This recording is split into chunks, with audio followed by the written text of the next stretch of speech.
Hello everyone and welcome to Trivan talkies. तो मैं आज आपके लिए एक प्यारी सी कहानी लेकर आई हूँ जिसका नाम है द लायन किंग। तो चलिए मूवी स्टार्ट करते हैं। कहानी की शुरुआत होती है एक जंगल से जिसका राजा होता है मुफासा और रानी सराबी। राजा और रानी अपने बेटे को राजा घोषित करना चाहते हैं जिसका नाम है सिम्बा, और उसकी खुशी में पूरा जंगल झूम उठता है। फिर राफी सिम्बा को एक ऊंची पहाड़ में लेकर सिम्बा का परिचय करता है। ये देखकर सारे जानवर बहुत खुश होता है सिवाय उसके अंकल स्कार। इस बात से बिल्कुल भी खुश नहीं है और वो इस बात से गुस्सा है कि उसके होते हुए सिम्बा कैसे राजा बन सकता है।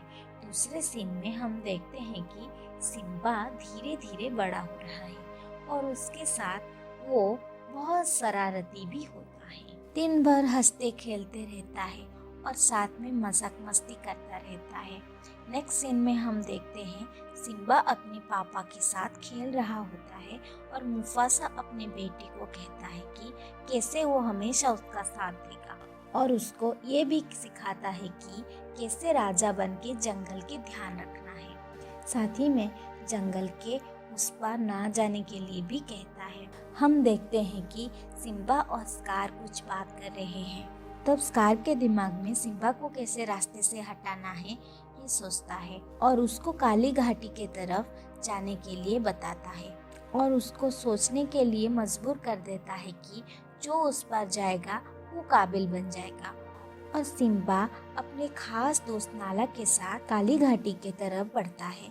जाजू बहुत कोशिश करता है सिम्बा को रोकने की, पर सिम्बा उसका बात ना मानकर चला जाता है। सिम्बा और नाला पहुंच तो जाते हैं पर उसके बाद वो देखते हैं कि बहुत सारे लकड़बग्घे उन्हें अटैक करने आते हैं। ये देखकर जाजू तुरंत मुफासा के पास खबर देने चला जाता है। जब सारे लकड़बग्घे उन्हें खाने आते हैं तभी मुफासा पीछे से आ जाता है और लकड़बग्घे को भगाकर सिम्बा को बचा लेता है और नाला को जाजू के साथ घर भेज देता है। पहले तो मुफासा सिम्बा से नाराज होता है, फिर समझाता है कि कैसे उसकी नादानी की वजह से नाला और उसकी जान भी जा सकती थी। सिम्बा को अपनी गलती का एहसास होता है और वो अपने पिता से माफी मांगता है। इधर स्कार और लकड़बग्घे मिलके प्लान बनाते हैं कि कैसे वो सिम्बा और मुफासा को मारने में उसका साथ देंगे और स्कार राजा बनेगा और बदले में स्कार उन्हें शिकार करने से नहीं रुकेगा। लकड़बग्घे ये बात मान जाते हैं। स्कार सिम्बा को एक विशाल घाटी में शिकार के बहाने से लेकर जाता है। तभी सिम्बा देखता है कि उसके तरफ जंगली जानवर की झुंड दौड़ते भागते आ रहे हैं और सिम्बा उसके बीच में फंस के रह जाता है। जब मुफासा ये खबर सुनता है वो भागते हुए अपने बेटे को बचाने जाता है और देखता है कि सिम्बा झुंड के बीच में फंसा रहता है। वो अपने बेटे को जैसे तैसे बचा तो लेता है पर उसको कहाँ पता था कि उसके भाई के हाथों से ही उसका जान जाएगा और स्कार आखिरकार अपने लक्ष्य में कामयाब हो ही जाता है।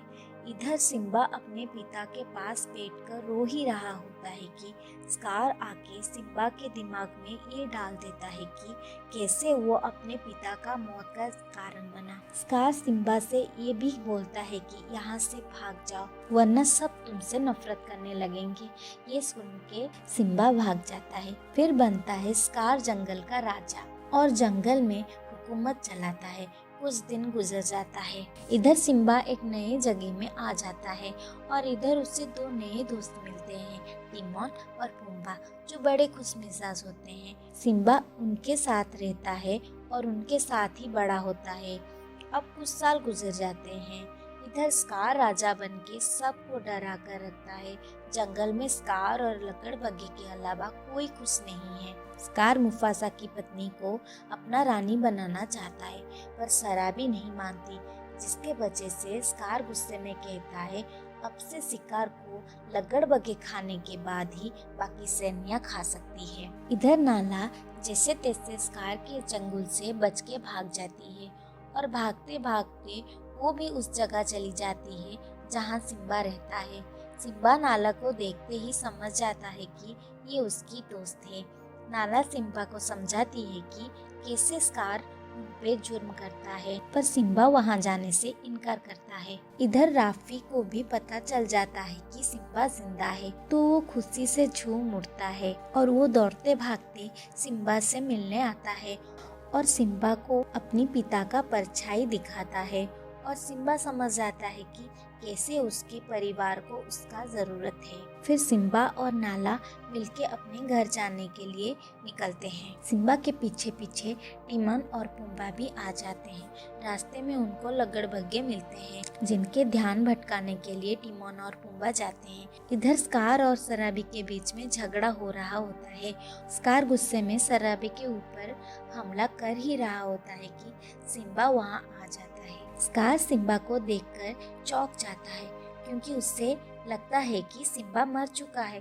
स्कार जब कुछ नहीं कर पाता तब वो सिम्बा को सबके सामने मुफासा का कातिल बताता है, पर सबको पता चल जाता है कि मुफासा को स्कार नहीं मारा था। सिम्बा और स्कार के बीच में बहुत झगड़ा होता है, पर स्कार अपनी चालाकी से सिम्बा को यकीन दिला देता है कि वो बदल गया है और सारा दोष लगड़बग्गों में डाल देता है और पीछे से सिम्बा को मारने ही जाता है कि सिम्बा उस पर हमला कर देता है। पर सिम्बा स्कार को मारता नहीं, बल्कि उसको भागने को कहता है। जैसे ही स्कार भागता है, लगड़बग्गे आते हैं। इधर स्कार का सारा सच लगड़बग्गे जान जाते हैं और स्कार को मार देते हैं। इधर जंगल का राजा सिम्बा बन जाता है और सारा जंगल हंसी खुशी रहते हैं। सिम्बा की रानी नाला बनती है और वो एक बच्चे को जन्म देती है और फिर से राफी सिम्बा के बच्चे को अपने हाथों में उठाकर सारा जंगलवासी को दिखाता है और ये कहानी यहाँ पर खत्म होती है। तो दोस्तों, अगर आपको ये प्यारी सी कहानी अच्छी लगी हो तो हमारे चैनल को लाइक एंड सब्सक्राइब जरूर कीजिएगा और आपको कौन सी मूवी की एक्सप्लेनेशन नेक्स्ट वीडियो में देखना है हमें कमेंट करके ज़रूर बताइए। Thank you.